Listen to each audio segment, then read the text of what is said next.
भोपाल में कॉलेज छात्राओं से दुष्कर्म और लव जिहाद के आरोपी साद और साहिल के अवैध मकानों पर जिला प्रशासन का बुलडोजर चला है। तीसरे आरोपी फरहान के घर पर कार्रवाई फिलहाल टाल दी गई है। बता दें कि शनिवार 11 बजे कोर्ट में उसकी पेशी होनी थी, लेकिन लोक अदालत के चलते नहीं हो पाई है।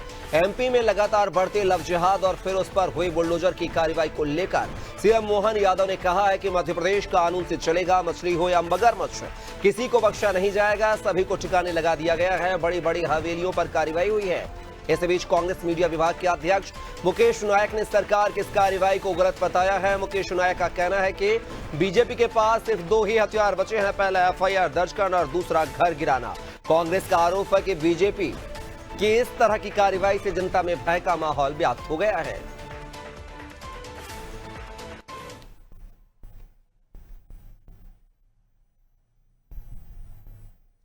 मकान तोड़ना तो उनके लिए, देखिए, दो चीजें बीजेपी के नेताओं के मुंह पर रखी रहती हैं। एक, हम एफआईआर कर देंगे, और दूसरा, हम बुलडोजर चला देंगे।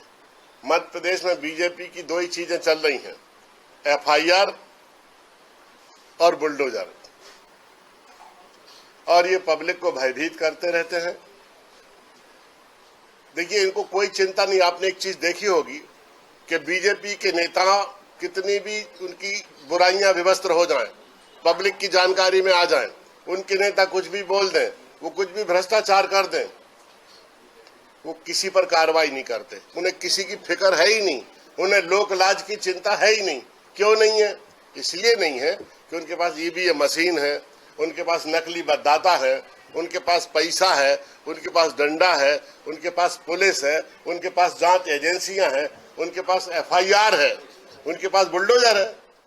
लव जिहाद और क्या क्या है, इसी राज्य के अंदर यहाँ मछली मगर सबके ठिकाने लगाए गए। अपनी सरकार के माध्यम से बड़ी बड़ी हवेलियों के बड़े बड़े लोगों के लिए कानून सबके लिए बराबर है।